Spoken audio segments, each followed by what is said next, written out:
हे नारायण, क्या पाप किया है मैंने जो मेरी जीवन भर की कमाई राख हो रही है। तेरे इन्हीं कर्मों के कारण मुझे तेरा घर छोड़कर जाना पड़ेगा। तूने सारी मर्यादाएं तोड़ दी हैं। मैं अब तेरा घर छोड़कर जा रही हूँ। हमें क्या पता था कि हमारे भाग्य में ये दर दर की ठोकरें खाना लिखा है। मैं यहाँ नहीं रह सकती। दोस्तों, क्या आपके घर में भी पूजा पाठ होने के बाद भी क्लेश और धन की कमी बनी रहती है? क्या आप जानते हैं कि सुबह उठकर की गई एक छोटी सी लेकिन रोज की जाने वाली गलती आपके सारे पुण्यों को खत्म कर सकती है। एक ऐसी भूल जिसे आज घर घर में लोग आराम और आधुनिकता के नाम पर कर रहे हैं और अनजाने में अपने ही हाथों अपनी सुख शांति को आग लगा रहे हैं। आखिर वो कौन सा गुप्त रहस्य है? देवर्षि नारद को माता लक्ष्मी ने ऐसा क्या बताया था जिसे सुनकर स्वयं नारद मुनि भी हैरान रह गए। अगर आप भी अपने घर में मां लक्ष्मी का स्थायी वास चाहते हैं और दरिद्रता को हमेशा के लिए दूर करना चाहते हैं, तो आज का ये वीडियो आपके लिए ही है। वो रहस्य क्या है, ये जानने के लिए कहानी को अंत तक जरूर देखें, क्योंकि आधा अधूरा ज्ञान हमेशा नुकसानदायक होता है। क्षीर सागर की शांत लहरों के बीच भगवान विष्णु के समीप माता लक्ष्मी एक सुंदर कमल के फूल पर विराजमान थी। उनके मुख से अद्भुत तेज और शीतल का झलक रही थी। तभी उस शांत माहौल में वीणा की मीठी गूंज के साथ नारायण नारायण का स्वर सुनाई दिया। तीनों लोकों का भ्रमण करने वाले देवर्षि नारद वहां पधारे। उन्होंने माता लक्ष्मी और भगवान विष्णु को हाथ जोड़कर प्रणाम किया। माता लक्ष्मी ने प्यार से मुस्कुराते हुए पूछा, आइए देवर्षि, कहिए आज धरती का भ्रमण करते हुए आप क्षीर सागर कैसे आ गए? आपके चेहरे पर यह कैसी चिंता है? नारद जी ने बहुत ही नम्रता से कहा, हे माता, मैं अभी अभी धरती से आ रहा हूं। वहां मैंने एक बहुत ही अजीब दृश्य देखा। हे माता, इंसान दिन रात आपकी पूजा करते हैं, आपके लिए व्रत रखते हैं, फिर भी कई घरों में हमेशा गरीबी, कलह और बीमारियां क्यों बनी रहती हैं? उनकी इतनी पूजा भक्ति के बाद भी उन पर आपकी कृपा क्यों नहीं होती? माता लक्ष्मी के चेहरे की मुस्कान गायब हो गई और वे थोड़ा गंभीर हो गई। वे बोली, हे देवर्षि, इंसान धन की लालसा में मेरी पूजा तो करते हैं, लेकिन वे उस एक सबसे जरूरी नियम को भूल गए हैं जो मेरे उनके घर में प्रवेश करने का मुख्य द्वार है। सुबह के समय की जाने वाली एक विशेष क्रिया है जिसे आजकल लोग अपने आलस के कारण पूरी तरह बिगाड़ चुके हैं। जब तक इंसान की वो एक रोजमर्रा की गलती नहीं सुधरती, मैं उस घर में एक पल भी नहीं रुक सकती। उस गलती के कारण मेरे स्थान पर मेरी बड़ी बहन अलक्ष्मी, दरिद्रता की देवी, उनके घर में घुस जाती है। नारद जी ने हैरानी से पूछा, हे माता, ऐसी कौन सी भूल है जो इंसान रोज कर रहा है और उसे पता भी नहीं है? कृपा करके धरती के लोगों के भले के लिए मुझे वो गुप्त रहस्य बताइए।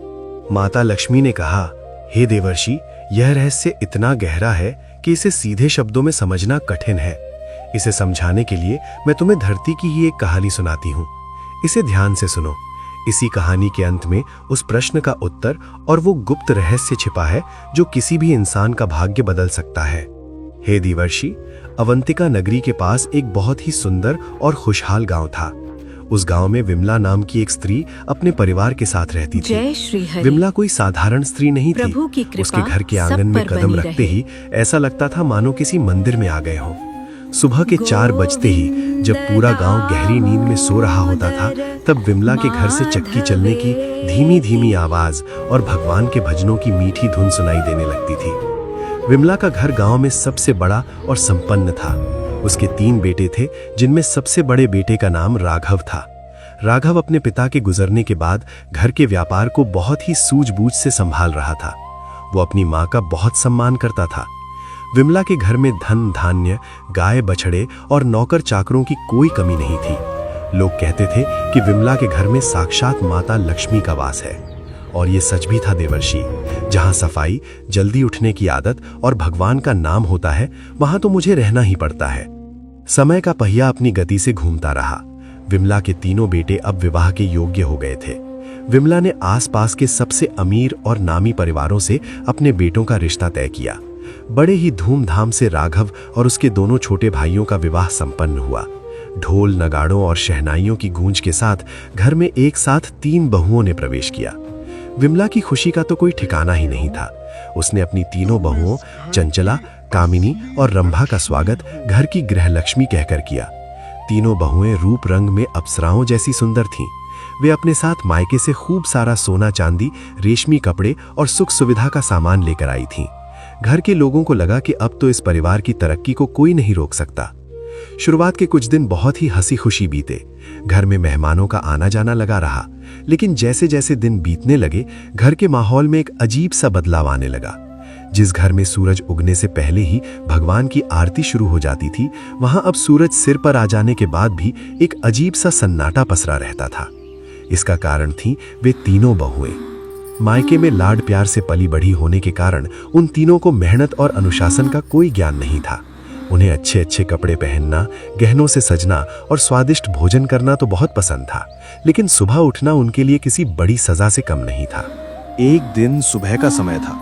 सूरज देवता अपनी सुनहरी किरणों के साथ आसमान में चमक रहे थे। अभी तक नहीं जागी। पक्षियों की चहचहाहट से पूरा गांव जाग चुका था। सुबह के 8 बज चुके थे।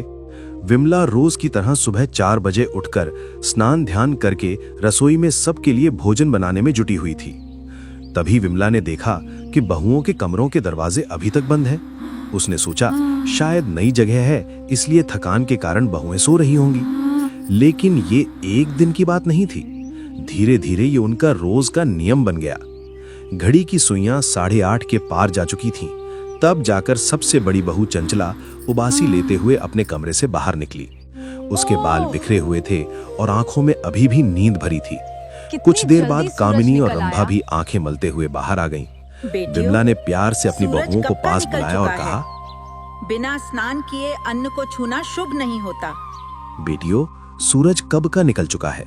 हमारे घर का नियम है कि हम सुबह जल्दी उठकर स्नान करके पहले भगवान की पूजा करते हैं, फिर रसोई में जाते हैं। तुम लोग जल्दी से जाकर स्नान कर लो, फिर नाश्ता कर लेना। बड़ी बहू चंचला ने थोड़ा मुंह बनाते हुए कहा, अरे माँ जी, रात को सोने में देर हो गई थी, आराम से नहा लेंगे, इतनी जल्दी क्या है। अरे माँ जी, रात को सोने में देर हो गई थी और फिर इतनी जल्दी नहाकर करना ही क्या है। अभी तो बहुत समय है, आराम से नहा लेंगे। मझली बहू कामिनी ने भी बात में सुर मिलाते हुए कहा, हाँ माँ जी, मायके में तो हम 9 बजे से पहले कभी बिस्तर से नहीं उठते थे। हाँ माँ जी, मायके में तो हम 9 बजे से पहले कभी बिस्तर से नहीं उठते थे। वहां तो नौकर बिस्तर पर ही चाय नाश्ता दे जाते थे। आप चिंता मत कीजिए, हम खा पी कर आराम से नहा लेंगे। ये सुनकर विमला के पैरों तले जमीन खिसक गई। बिना नहाए भोजन करना, ये तो शास्त्रों में बहुत बड़ा पाप माना गया है। विमला ने उन्हें समझाते हुए कहा, नहीं बहुओं, ऐसा अनर्थ मत करना। बिना स्नान किए अन्न और जल को छूना भी अशुभ होता है। जो मनुष्य सुबह देर तक सोता है और बिना नहाए भोजन करता है, उसके घर से बरकत चली जाती है। लेकिन तीनों बहुओं को विमला की ये बातें पुरानी और दकियानूसी लगीं। उन्होंने विमला की बातों को अनसुना कर दिया। वे बिना नहाए ही रसोई घर में गईं और वहां रखा हुआ भोजन निकालकर खाने लगीं। उन्होंने स्नान तो किया, लेकिन दोपहर के 11 बजे जब आधा दिन बीत चुका था, माता लक्ष्मी ने नारद जी से कहा, हे देवर्षि, यहीं से उस खुशहाल घर की बर्बादी की कहानी शुरू हो गई। जिस घर की रसोई में बिना नहाए अशुद्ध शरीर से प्रवेश किया जाए, वहां का अन्न दूषित हो जाता है। उन तीनों बहुओं ने उस दिन केवल देरी से स्नान नहीं किया था, बल्कि उन्होंने अपने आलस्य से उस घर के मुख्य दरवाजे पर खड़ी मेरी बड़ी बहन अलक्ष्मी को अंदर आने का बुलावा दे दिया था। नारद जी ध्यान से सुन रहे थे। अगले कुछ हफ्तों में घर का पूरा नियम ही टूट गया। बहुएं रोज सुबह 8-9 बजे तक सोती, उठने के बाद बिना नहाए घर में घूमती, रसोई में जाकर कुछ भी खा लेती और फिर अपनी सुविधा अनुसार दोपहर में आराम से नहाती। उनके इस आचरण से घर की पवित्रता नष्ट होने लगी। धीरे धीरे घर के वातावरण में भारीपन आने लगा। विमला को महसूस होने लगा कि जैसे घर में किसी अदृश्य नकारात्मक शक्ति ने डेरा डाल लिया हो। सबसे पहला असर घर के आंगन में लगी तुलसी पर पड़ा। हे नारायण, ये कैसा अपशकुन है। मेरी तुलसी क्यों सूख रही है। जो तुलसी का पौधा हमेशा हरा भरा रहता था, वो अचानक बिना किसी कारण के सूखने लगा। घर के पालतू जानवर अकारण ही बीमार पड़ने लगे। लेकिन सबसे बड़ा झटका तो अभी बाकी था। एक दिन शाम के समय राघव बहुत थका हुआ और उदास चेहरा लेकर घर लौटा। उसके माथे पर चिंता की गहरी लकीरें थीं। जब विमला ने उससे पूछा तो राघव ने जो बताया उसे सुनकर घर के सभी लोग सन्न रह गए। राघव ने बताया कि उनका सालों पुराना व्यापारिक सौदा जो लगभग पक्का हो चुका था अचानक टूट गया है, और सिर्फ यही नहीं, गोदाम में रखे हुए लाखों के माल में अचानक कीड़े लग गए हैं, जिससे सब कुछ बर्बाद हो गया। घर में पहली बार धन की इतनी बड़ी हानि हुई थी। राघव को समझ नहीं आ रहा था कि आखिर अचानक ये सब क्या हो रहा है, लेकिन विमला का मन अंदर ही अंदर किसी अनहोनी की आशंका से कांप रहा था। माता लक्ष्मी बोली, हे नारद, उस घर पर दुर्भाग्य के बादल छाने लगे थे, और ये तो सिर्फ शुरुआत थी। उन बहुओं के गलत समय पर स्नान करने की आदत ने कैसे उस अमीर परिवार को दाने दाने का मोहताज कर दिया, ये रहस्य अभी आगे खुलेगा। देवर्षि नारद माता लक्ष्मी की बातें सुनकर अचंभित थे। उन्होंने वीणा के तारों पर उंगलियां फेरीं और बड़ी ही उत्सुकता से पूछा, हे नारायण प्रिय, मेरी बुद्धि चकरा रही है। भला नहाने में हुई कुछ घंटों की देरी से किसी का करोड़ों का व्यापार कैसे खाक हो सकता है? क्या केवल देरी से स्नान करना इतना भयंकर पाप है कि साक्षात आपका स्वरूप माने जाने वाले घर में अलक्ष्मी का प्रवेश हो गया? माता लक्ष्मी ने एक गहरी सांस ली। उनकी आंखों में संसार के अज्ञानियों के प्रति करुणा और चिंता दोनों थीं। वे बोली, स्नान का सीधा संबंध सूर्य की ऊर्जा और मनुष्य के आभा मंडल से होता है नारद। हे देवर्षि, स्नान कोई साधारण क्रिया नहीं है जिसे जब मन चाहा तब कर लिया। स्नान का सीधा संबंध सूर्य की ऊर्जा, ग्रहों की चाल और मनुष्य के आभा मंडल से होता है। रात के समय जब मनुष्य सोता है तो उसके शरीर से कई प्रकार की अशुद्धियां और नकारात्मक ऊर्जाएं निकलती हैं। सुबह का पवित्र जल उन नकारात्मक ऊर्जाओं को काटकर शरीर को देवत्व प्रदान करता है। माता लक्ष्मी आगे समझाते हुए बोली, जब कोई मनुष्य सूर्य उदय के बाद बहुत देर तक सोता रहता है तो रात की वो अशुद्ध ऊर्जा उसके शरीर में गहराई तक समाने लगती है। और यदि वो सुबह 8 बजे के बाद स्नान करता है, जिसे शास्त्रों में दानव स्नान कहा गया है, तो उसका सबसे पहला और भयंकर असर उसकी बुद्धि और वाणी पर होता है। उस मनुष्य के भीतर दानवों वाले गुण जैसे क्रोध, चिड़चिड़ापन, अहंकार और स्वार्थ पैदा होने लगते हैं। और हे नारद, जिस घर के सदस्यों में क्रोध और अहंकार आ जाए, क्या वहां व्यापार, धन या रिश्ते टिक सकते हैं? राघव के घर में भी यही हुआ। ये मेरा है, मैंने उठाया। तुम हमेशा ऐसा करती हो। विमला के घर में अब सूरज की पहली किरण के साथ शंख और घंटियों की मधुर ध्वनि नहीं गूंजती थी, बल्कि वहां बर्तनों के पटकने और बहुओं के तीखे तानों की आवाजें गूंजती थीं। दानव स्नान के कारण तीनों बहुओं, चंचला, कामिनी और रंभा का स्वभाव पूरी तरह बदल चुका था। उनके चेहरों की वो प्राकृतिक चमक अब गायब हो चुकी थी और उसकी जगह एक अजीब सी उदासी और चिड़चिड़ेपन ने ले ली थी। विमला उन्हें लाख समझाती, बहुओं, अब तो सुधर जाओ, देख रही हो घर पर कैसी मुसीबतें आ रही हैं। सुबह जल्दी उठकर नहा धोकर सूर्य देव को अर्घ्य दो, सब ठीक हो जाएगा। परंतु बहुओं पर तो अलक्ष्मी का पर्दा पड़ चुका था। बड़ी बहू चंचला आंखें तरेड़ते हुए कहती, बस भी कीजिए माँ जी, दिन भर नहाने धोने का ताना मारती रहती हैं। व्यापार में नुकसान आपके बेटे की नासमझी से हुआ है, हमारे नहाने के समय से नहीं। मझली कामिनी कहती, हाँ, हम तो अपने मायके में भी 10 बजे नहाते थे, वहां तो कभी कोई नुकसान नहीं हुआ। आपके घर में ही कोई मनहूसियत है। उनका ये व्यवहार देखकर विमला खून का घूंट पीकर रह जाती। धीरे धीरे बहुओं का ये क्रोध उनके पतियों पर भी निकलने लगा। बात बात पर झगड़े होने लगे। घर का जो आंगन कभी प्रेम और एकता की मिसाल था, वो अब कुरुक्षेत्र बन गया था। भाइयों के बीच भी दूरियां बढ़ने लगी। जिस घर में सुबह की शुरुआत कलह और आंसुओं से होती हो, वहां भला देवताओं का वास कैसे हो सकता था? समय का चक्र और क्रूर होता चला गया। व्यापार में राघव और उसके भाइयों की बुद्धि भ्रष्ट होने लगी। जो राघव कभी अपने सटीक फैसलों के लिए बाजार में जाना जाता था, वो अब तनाव और घर की कलह के कारण गलत फैसले लेने लगा। गलत समय पर नहाने और अशुद्ध शरीर से दिन की शुरुआत करने के कारण उन तीनों भाइयों के भीतर की सकारात्मक ऊर्जा सूख चुकी थी। बाजार में उनका नाम खराब होने लगा। जो लोग कभी उनके सामने हाथ बांधे खड़े रहते थे, वे अब कर्ज वसूली के लिए उनके दरवाजे पर आंखें दिखाने लगे। हमारा सारा कर्जा वापस करो, वरना ये घर नीलाम हो जाएगा। एक के बाद एक उनके सारे व्यापारिक जहाज डूब गए।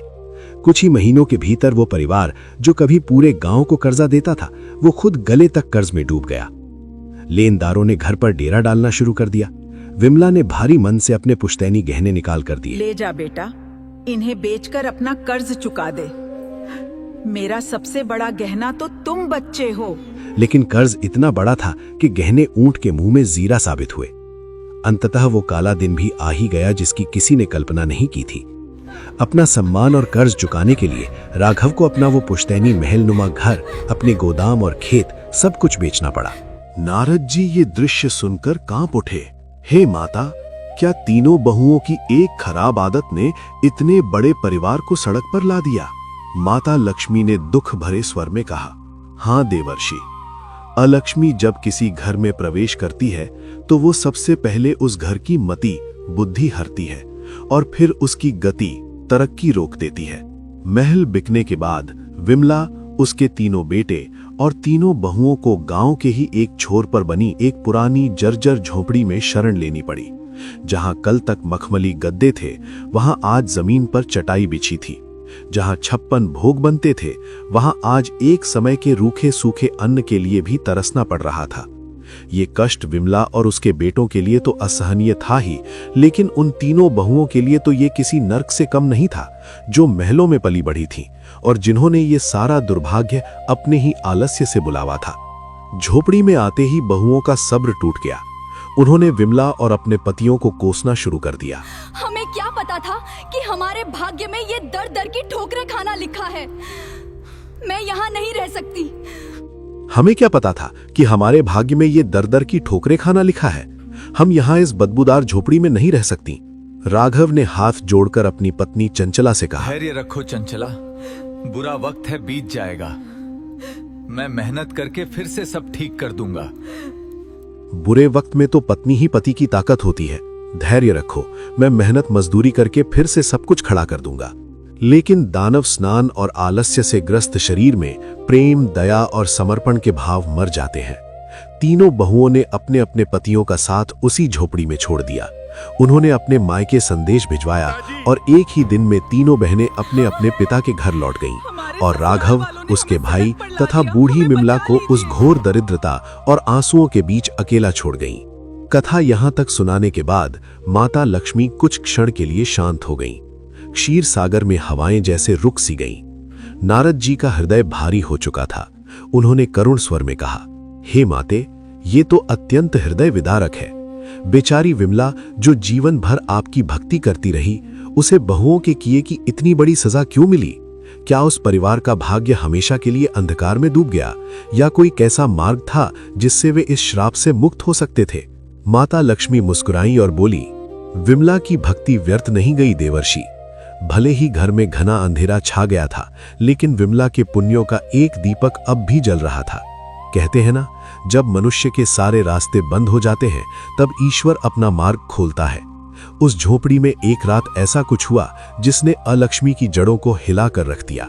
पर वो कैसे हुआ, और नहाने का वो सिद्ध मंत्र कौन सा है जिसने उस परिवार की तकदीर पलट दी? माता लक्ष्मी यहां फिर से रहस्यमयी ढंग से मुस्कुराईं।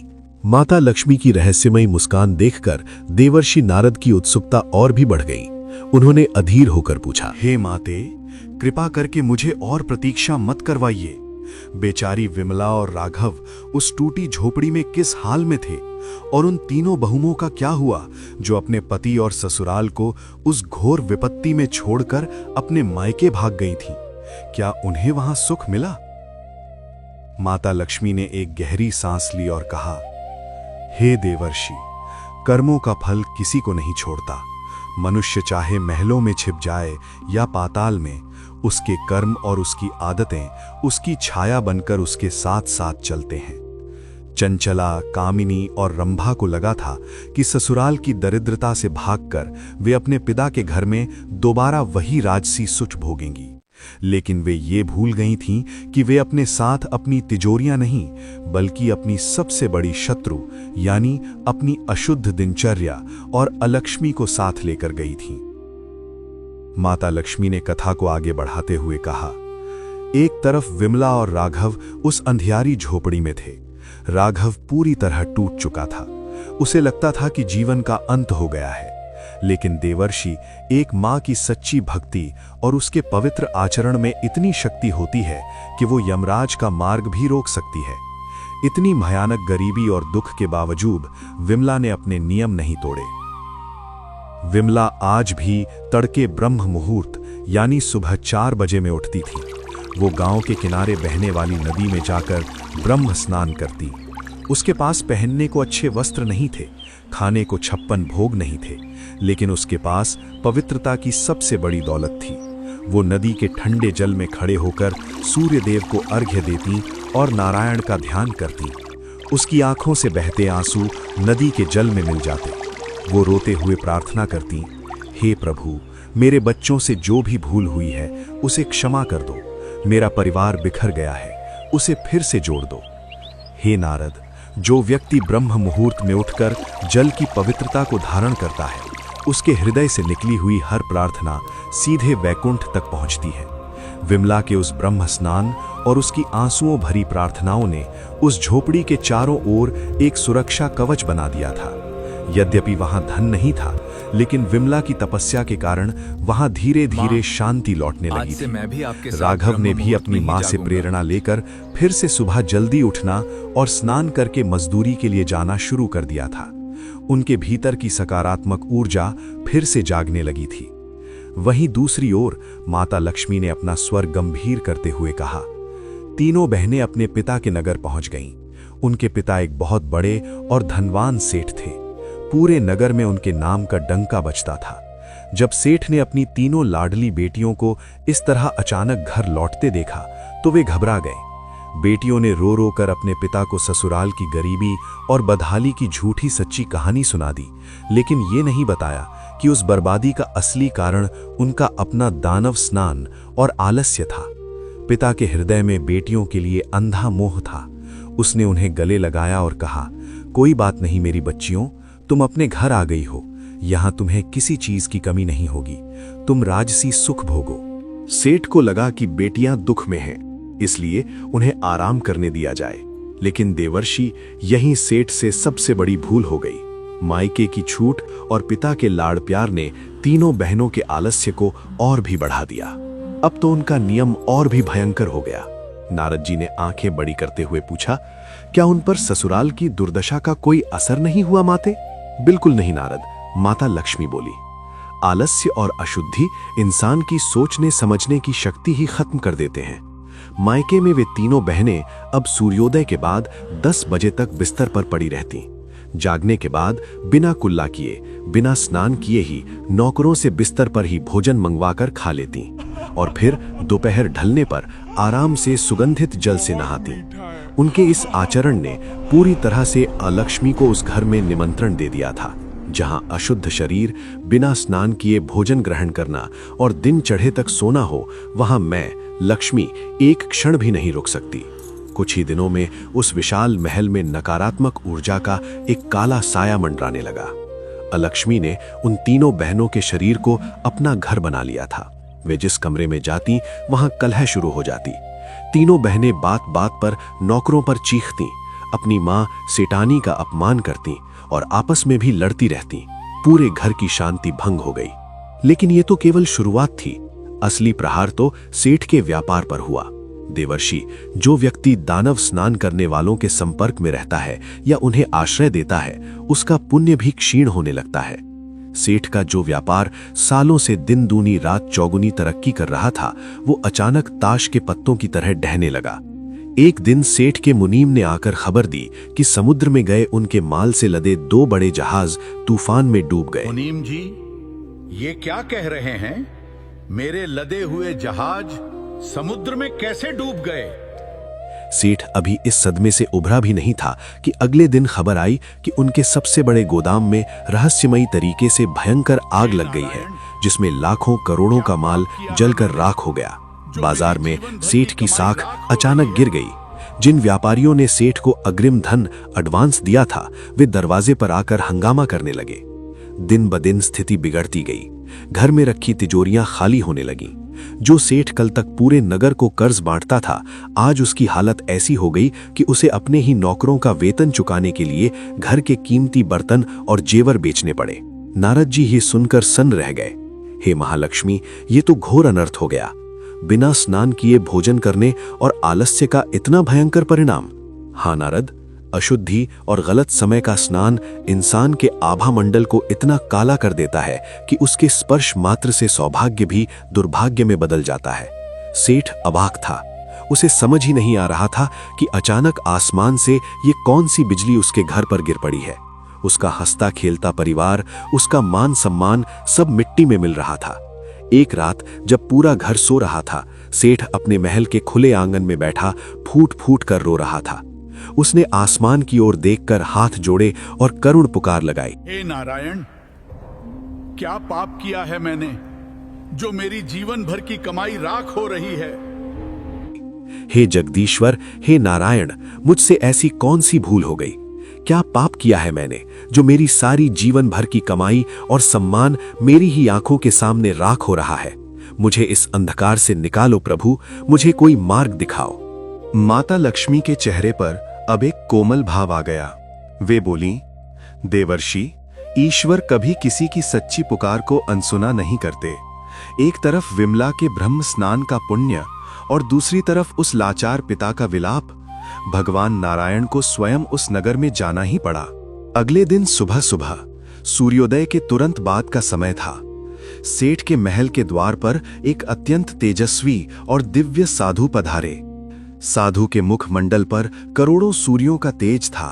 उनकी जटाएं बिखरी हुई थीं और उनकी आंखों में एक अथाह गहराई और करुणा थी।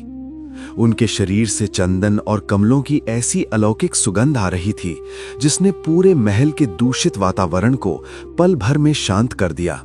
द्वारपालों ने तुरंत जाकर सेठ को सूचना दी।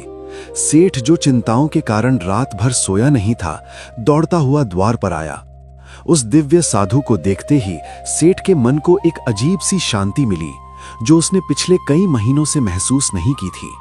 वो फूट फूट कर रोता हुआ साधु के चरणों में गिर पड़ा। साधु ने अत्यंत प्रेम से सेठ के सिर पर हाथ रखा और गंभीर स्वर में कहा, उठो वत्स, मैं तुम्हारे आंसुओं का कारण जानता हूं। उठो वत्स, मैं तुम्हारे आंसुओं का कारण जानता हूं। तुम्हारे घर पर जो विपत्ति आई है वो कोई ग्रहों का दोष या किसी का श्राप नहीं है। ये विपत्ति तो तुमने स्वयं अपने हाथों से पाली है। सेठ चौंक गया। उसने हाथ जोड़कर पूछा, मैंने? हे महात्मन, मैंने तो जीवन भर धर्म कर्म किया है, फिर ये विनाश क्यों? साधु की दृष्टि महल के अंदर की ओर गई, जहां तीनों बहनें चंचला, कामिनी, रंभा अभी भी अपने कमरों में गहरी नींद में सो रही थीं, जबकि दिन काफी चढ़ चुका था।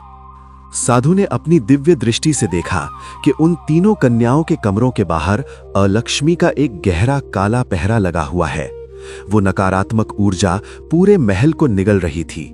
साधु ने अपनी उंगली उन कमरों की दिशा में उठाते हुए कड़कती हुई आवाज में कहा, सेठ, तुम्हारे विनाश का कारण कोई और नहीं, तुम्हारी अपनी वे 3 पुत्रियां हैं जो तुम्हारे घर में मृत्युलोक की सबसे बड़ी दरिद्रता लेकर आई हैं।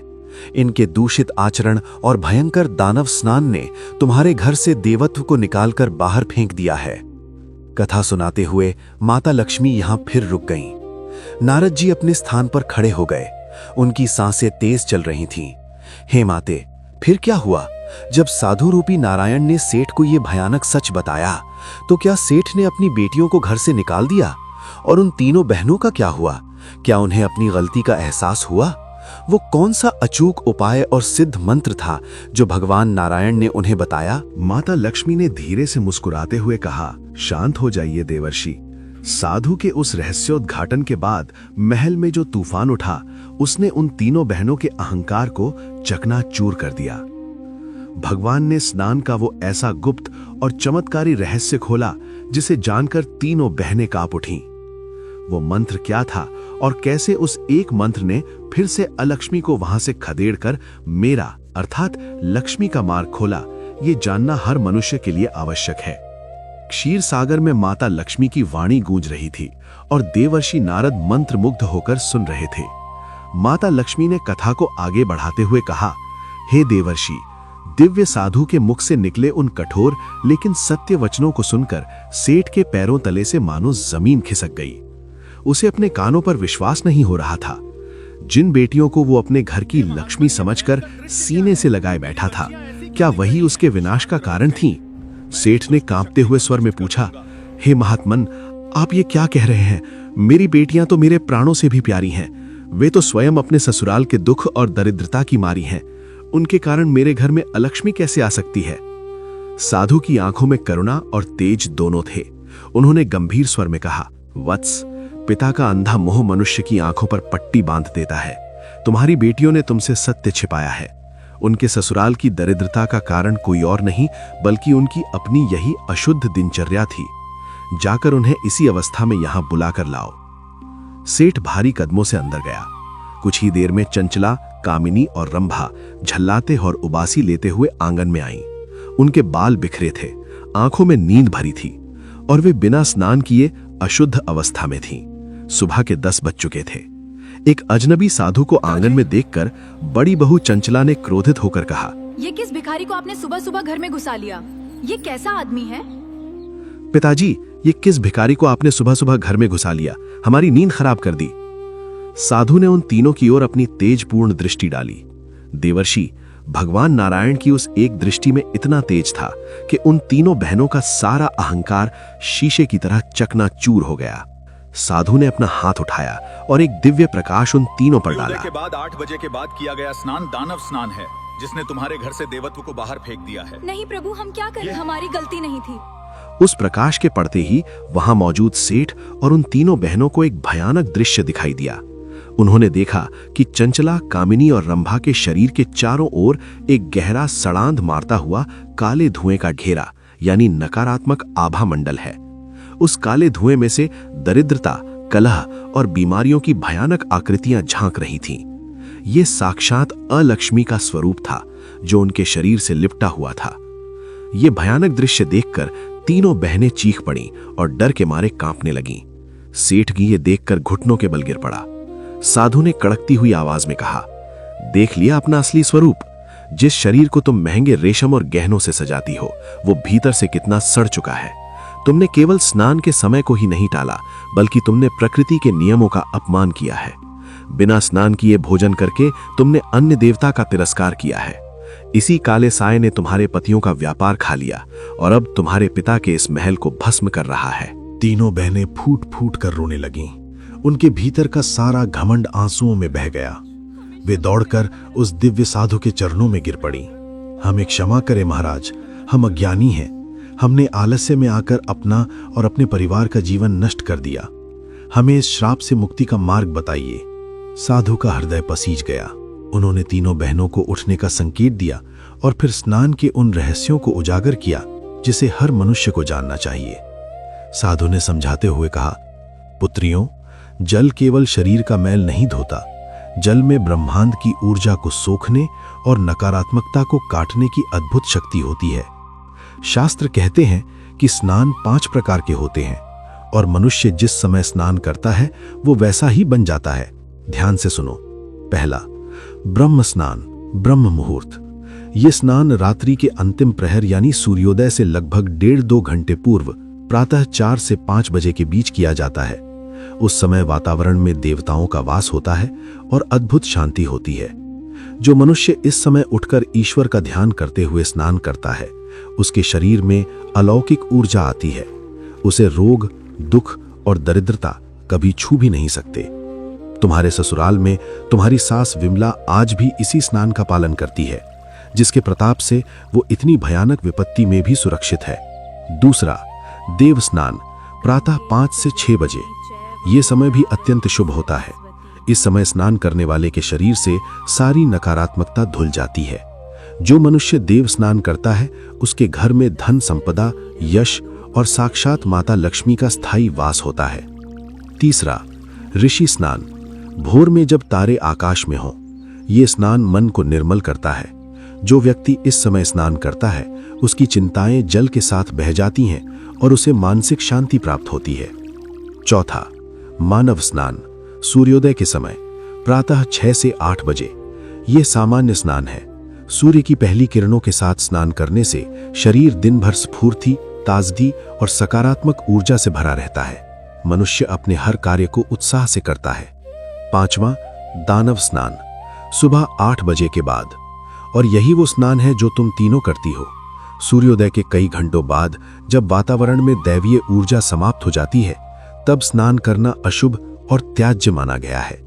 जो सूर्योदय के बाद देर तक सोता है, उसके शरीर में रात की अशुद्ध और तामसिक ऊर्जा जम जाती है। ऐसे स्नान से मनुष्य में आलस्य, क्रोध, द्वेष और चिड़चिड़ापन भर जाता है। इसी स्नान के कारण घर में अलक्ष्मी आती है। साधु की एक एक बात उन बहनों के हृदय में तीर की तरह चुभ रही थी। उन्हें अपनी एक एक गलती समझ आ रही थी। बड़ी बहू चंचला ने हाथ जोड़कर रोते हुए कहा, महाराज, हमसे अनजाने में महापाप हुआ है। हमारे कारण हमारा भरा पूरा ससुराल बर्बाद हो गया और हमारे पिता सड़क पर आ गए। क्या हमारे इन पापों का कोई प्रायश्चित नहीं है? क्या हम कभी इस अलक्ष्मी के साये से मुक्त नहीं हो पाएंगी? साधु के चेहरे पर एक सौम्य मुस्कान आ गई। उन्होंने कहा, ईश्वर के घर में हर भूल की क्षमा है, बशर्ते पश्चाताप सच्चा हो। आज से तुम तीनों एक नया नियम लोगी। तुम प्रतिदिन ब्रह्म मुहूर्त में उठोगी और ब्रह्म स्नान या देव स्नान करोगी। बिना स्नान किए अन्न का एक दाना भी ग्रहण नहीं करोगी। साधु ने आगे कहा, और अब मैं तुम्हें स्नान के समय बोला जाने वाला वो अत्यंत गोपनीय और चमत्कारी सिद्ध मंत्र बताता हूं। ये कोई साधारण मंत्र नहीं है। जो भी मनुष्य जल को स्पर्श करते हुए पूरी श्रद्धा से इस मंत्र का उच्चारण करता है, उस जल में समस्त ब्रह्मांड के तीर्थों की शक्तियां समाहित हो जाती हैं। उसका दुर्भाग्य उसी क्षण जलकर राख हो जाता है और माता लक्ष्मी उसके घर की ओर खींची चली आती हैं। साधु ने अपनी आंखें बंद की और अपनी ओजस्वी वाणी में उस मंत्र का उच्चारण किया। गंगे च यमुने चैव गोदावरी सरस्वती नर्मदे सिंधु कावेरी जले अस्मिन् सन्निधिं कुरु। साधु ने इस मंत्र का अर्थ समझाते हुए कहा, इसका अर्थ है, हे पवित्र नदियों, गंगा, यमुना, गोदावरी, सरस्वती, नर्मदा, सिंधु और कावेरी, आप सभी मेरे इस स्नान के जल में पधारें और इसे पवित्र करें। जब मनुष्य इस मंत्र को बोलकर जल सिर पर डालता है तो उसके शरीर का आभा मंडल तुरंत शुद्ध हो जाता है। सारे पाप धुल जाते हैं और उस पर से हर प्रकार की नकारात्मकता का नाश हो जाता है। तीनों बहनों और सेठ ने उस मंत्र को तुरंत अपने हृदय में धारण कर लिया। उन्होंने साधु को साष्टांग प्रणाम किया और संकल्प लिया कि जीवन में चाहे कुछ भी हो जाए, वे अब सूर्योदय के बाद कभी नहीं सोएंगी और इस पवित्र मंत्र के साथ ही अपना दिन शुरू करेंगी। देखते ही देखते वो दिव्य साधु भगवान नारायण उन सबको आशीर्वाद देकर वहां से अंतर्ध्यान यानी गायब हो गए।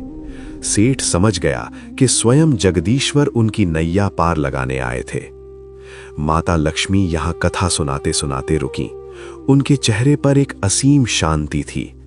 नारद जी, जो इस पूरी घटना को सुनकर भाव विभोर हो चुके थे, उन्होंने हाथ जोड़कर पूछा, हे नारायण प्रिय, ये मंत्र तो सचमुच अद्भुत है, लेकिन क्या उन तीनों बहनों ने सच में अपना नियम बदला? और क्या उस मंत्र और सही स्नान से उनके ससुराल राघव और विमला के दिन फिरे? क्या वे झोपड़ी से वापस महल में जा पाए? माता लक्ष्मी ने मुस्कुराते हुए कहा, हे देवर्षि, जब कोई सच्चे मन से मेरे नारायण के बताए मार्ग पर चलता है तो मेरी क्या मजाल कि मैं उस घर से दूर रह सकूं। इसके बाद जो हुआ उसने पूरे अवंतिका नगर को हैरान कर दिया। क्षीर सागर का वातावरण अत्यंत अलौकिक हो उठा था। माता लक्ष्मी के मुख से ज्ञान की धारा बह रही थी और देवर्षि नारद पूर्णतः ध्यान मग्न होकर सुन रहे थे। माता लक्ष्मी ने एक मधुर मुस्कान के साथ कथा के अंतिम और सबसे सुखद अध्याय का आरंभ किया। हे देवर्षि, जब कोई मनुष्य सच्चे हृदय से अपनी भूल स्वीकार कर लेता है तो भगवान के दरबार में उसकी क्षमा उसी क्षण लिख दी जाती है। उस दिव्य साधु स्वयं भगवान नारायण के अंतर्ध्यान होने के बाद उस महल का पूरा वातावरण ही बदल गया। चंचला, कामिनी और रंभा के हृदयों में अब अहंकार की राख नहीं बल्कि पश्चाताप की अग्नि जल रही थी। अगली सुबह माता लक्ष्मी बोली, सीठ के महल में एक ऐसा चमत्कार हुआ जो वर्षों से नहीं हुआ था। भोर के 4 बजे थे। आकाश में अभी भी तारे टिमटिमा रहे थे। ब्रह्म मुहूर्त। महल के सभी नौकर गहरी नींद में थे, लेकिन चंचला, कामिनी और रंभा की आंखें खुल चुकी थीं। उन्होंने अपने आलस्य के आवरण को हमेशा के लिए उतार फेंका था। तीनों बहनें बिना किसी शोर शराबे के उठीं और सीधे स्नान गृह की ओर गईं। उन्होंने ठंडे जल से भरे पात्र को छुआ और आंखें बंद करके पूरे भक्तिभाव से उस सिद्ध मंत्र का उच्चारण किया। गंगे च यमुने चैव गोदावरी सरस्वती नर्मदे सिंधु कावेली जले अस्मिन् सन्निधिं कुरु। देवर्षि, जैसे ही उस मंत्र से अभिमंत्रित जल की पहली बूंद उनके सिर पर पड़ी, एक चमत्कारिक घटना घटी। उनके शरीर से लिपटी हुई अलक्ष्मी की वो काली और सड़ांध मारती हुई छाया छटपटाने लगी। मंत्र की शक्ति और ब्रह्म मुहूर्त की पवित्रता के आगे वो नकारात्मक ऊर्जा टिक नहीं सकी और हमेशा के लिए उनके आभा मंडल को छोड़कर भस्म हो गई। स्नान के पश्चात तीनों बहनों ने स्वच्छ वस्त्र धारण किए और अपने जीवन में पहली बार उगते हुए सूर्य देव को ताम्रपत्र से अर्घ्य दिया।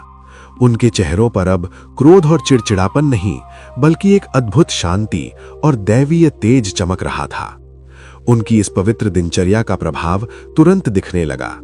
उसी दिन दोपहर में सेठ के पास एक शुभ समाचार आया। मेरे जहाज लौट आए। जो व्यापारिक जहाज तूफान में डूबे हुए माने जा रहे थे, वे सुरक्षित एक अन्य बंदरगाह पर पहुंच गए थे। सेठ का डूबता हुआ व्यापार फिर से सांस लेने लगा था। सेठ समझ गया कि ये सब नारायण की कृपा और बेटियों के शुद्ध आचरण का प्रताप है। नारद जी ने उत्सुकता से पूछा, हे माते, क्या उन बहनों ने अपना जीवन अपने पिता के महल में ही बिताने का निर्णय लिया? नहीं नारद, माता लक्ष्मी ने उत्तर दिया। शुद्ध आचरण मनुष्य को अपने कर्तव्यों का भान कराता है। तीनों बहनों को अब समझ आ गया था कि उनका असली स्थान वो महल नहीं, बल्कि उनके पतियों के पास उस टूटी झोपड़ी में है। उन्होंने अपने रेशमी वस्त्र और सारे आभूषण उतार दिए, साधारण सूती साड़ियां पहनी और अपने पिता से विदा मांगकर अपने ससुराल की ओर चल पड़ी। जब वे अवंतिका नगरी के उस छोर पर बनी झोपड़ी के पास पहुंची, तो वहां का दृश्य देखकर उनका हृदय फट गया। विमला और राघव फटे पुराने कपड़ों में आंगन में बैठे ईश्वर का भजन कर रहे थे। इतनी भयानक दरिद्रता में भी उनके चेहरों पर कोई शिकायत नहीं थी। चंचला, कामिनी और रंभा दौड़ते हुए गईं और सीधे अपनी सास विमला के चरणों में गिर पड़ी। उनकी आंखों से आंसुओं की धार बह निकली। तो उसे भटका हुआ नहीं कहते। चंचला ने सिसकते हुए कहा, हमें क्षमा कर दीजिए माँ जी, हम अपने अहंकार और आलस्य में अंधी हो गई थीं। हमारी ही अशुद्धि ने इस घर को बर्बाद किया है। हम आपके अपराधी हैं। आप चाहें तो हमें घर से निकाल दें, लेकिन हम अब आपको छोड़कर कहीं नहीं जाएंगी। विमला एक सच्ची साध्वी स्त्री थी। उसका हृदय निर्मल था। उसने अपनी तीनों बहुओं को उठाया और रोते हुए गले से लगा लिया। बेटियों, जब सुबह का भूला शाम को घर लौट आए तो उसे भटका हुआ नहीं कहते। ईश्वर ने तुम्हें सद्बुद्धि दे दी, मेरे लिए यही सबसे बड़ा धन है। राघव और उसके भाइयों की आंखों में भी आंसू थे। टूट चुका वो परिवार आज आंसुओं से धुलकर फिर से एक हो गया था। अगले दिन से उस झोपड़ी का पूरा वातावरण ही बदल गया। अब घर में कोई 8 बजे तक नहीं सोता था। प्रातः 4 बजे जब पूरा गांव सो रहा होता, विमला और उसकी तीनों बहुएं उठ जाती। वे नदी तट पर जाकर उसी सिद्ध मंत्र का उच्चारण करते हुए ब्रह्म स्नान करती। उसके बाद पूरा परिवार एक साथ बैठकर भगवान विष्णु की आराधना करता। बिना स्नान किए घर का कोई भी सदस्य अन्न या जल का एक घूंट भी ग्रहण नहीं करता था। बहुओं के शरीर से अपवित्रता की सुगंध आती थी। उनके इस शुद्ध आचरण, ब्रह्म स्नान और आपसी प्रेम ने झोपड़ी के चारों ओर एक ऐसा शक्तिशाली और सकारात्मक आभामंडल बना दिया था जो किसी राजमहल में भी नहीं था। माता लक्ष्मी मुस्कुराईं और देवर्षि नारद की आंखों में देखते हुए बोलीं, हे देवर्षि, आप तो जानते हैं कि जहां पवित्रता, सूर्योदय से पूर्व का जागरण, देव स्नान और प्रेम होता है, वहां मैं खिंची चली जाती हूं। मैं स्वयं को रोक नहीं पाई। अलक्ष्मी वहां से सदा के लिए विदा हो चुकी थी। एक शुभ मुहूर्त में मैंने स्वयं एक सुनहरे प्रकाश के रूप में उस झोपड़ी में प्रवेश किया और उस परिवार को अखंड सुख समृद्धि का वरदान दे दिया। मेरे प्रवेश करते ही उस परिवार के दिन जादुई तरीके से फिरने लगे। राघव और उसके भाइयों के मस्तिष्क में नए और अद्भुत व्यापारिक विचार आने लगे। एक दिन राघव की मुलाकात अपने एक पुराने मित्र से हुई जो दूसरे नगर का बहुत बड़ा व्यापारी था। उसने राघव की ईमानदारी को देखते हुए उसे एक बहुत बड़ा सौदा बिना किसी अग्रिम धन के सौंप दिया। चूंकि राघव और उसके भाई अब शुद्ध आचरण और दैवी ऊर्जा से भरे हुए थे, उनका वो सौदा अपार सफल रहा। कुछ ही महीनों में उन्होंने इतना धन कमा लिया कि उनका सारा कर्ज उतर गया। देखते ही देखते राघव ने अपना वो पुराना विशाल महल फिर से खरीद लिया। जो परिवार कल तक दाने दाने को मोहताज था, वो आज फिर से अवंतिका नगरी का सबसे सम्मानित और समृद्ध परिवार बन गया था। लेकिन देवर्षि, इस बार उनके पास धन के साथ साथ ज्ञान और अनुशासन भी था। वापस महल में आने के बाद भी किसी ने अपना नियम नहीं तोड़ा। चंचला, कामिनी और रंभा आजीवन ब्रह्म मुहूर्त में उठकर मंत्रोच्चार के साथ स्नान करती रहीं। उस घर में फिर कभी दरिद्रता ने झांकने की हिम्मत भी नहीं की। माता लक्ष्मी मौन हो गईं। उनकी ये पावन कथा पूर्ण हो चुकी थी। देवर्षि नारद अपनी जगह से उठे। उनके नेत्र सजल थे। उन्होंने अपनी वीणा उठाई और उच्च स्वर में जयकारा लगाया, नारायण नारायण, जय महालक्ष्मी, जय श्री हरि। नारद जी ने हाथ जोड़कर कहा, हे माते, आज आपने मेरे ज्ञान चक्षु खोल दिए। स्नान केवल देह की शुद्धि नहीं, बल्कि आत्मा और भाग्य की शुद्धि का सबसे बड़ा अस्त्र है। जो मनुष्य दानव स्नान करता है, वो स्वयं अपने हाथों अपने दुर्भाग्य का द्वार खोलता है। मैं आज ही जाकर मृत्युलोक में सभी मनुष्यों को ये कथा और ये सिद्ध मंत्र सुनाऊंगा, ताकि उनका कल्याण हो सके। भगवान विष्णु ने शेषनाग की शैया से मुस्कुराते हुए नारद जी को आशीर्वाद दिया और क्षीर सागर में एक बार फिर अलौकिक शांति और आनंद छा गया। तो दोस्तों, आपने देखा कि कैसे एक छोटी सी खराब आदत, गलत समय पर स्नान करना और बिना नहाए भोजन करना, हंसते खेलते परिवार को बर्बादी के कगार पर ले जा सकती है।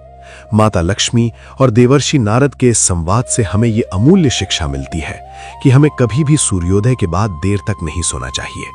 सुबह 8 बजे के बाद किया गया स्नान दानव स्नान कहलाता है, जो जीवन में कलह, रोग और दरिद्रता लाता है। सबसे उत्तम है ब्रह्म स्नान या देव स्नान, जो प्रातः 4 से 6 बजे के बीच किया जाता है। और हाँ, स्नान करते समय माता लक्ष्मी द्वारा बताए गए इस चमत्कारी मंत्र का उच्चारण करना बिल्कुल न भूलें। गंगे च यमुने चैव गोदावरी सरस्वती नर्मदे सिंधु कावेरी जले अस्मिन् सन्निधिं कुरु। अगर आप भी आज से ही संकल्प लेते हैं कि आलस्य त्याग कर सही समय पर स्नान करेंगे, तो कमेंट बॉक्स में पूरे भक्ति भाव से लिखें जय मां लक्ष्मी या जय श्री हरि विष्णु। दोस्तों, अगर आपको ये ज्ञानवर्धक और रहस्यमयी कथा पसंद आई हो तो इस वीडियो को तुरंत लाइक करें।